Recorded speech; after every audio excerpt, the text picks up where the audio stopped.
Uma coisa que muitos não sabem é que no vácuo do espaço o som não se propaga.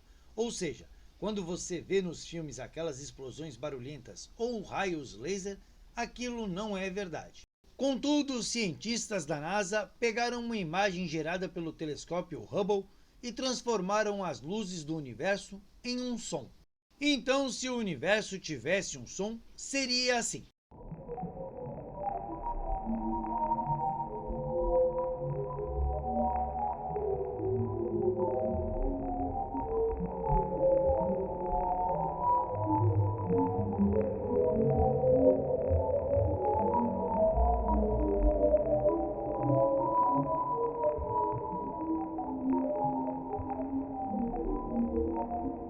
Bem, para mais curiosidades, teorias e notícias sobre o universo, se inscreve aqui no canal.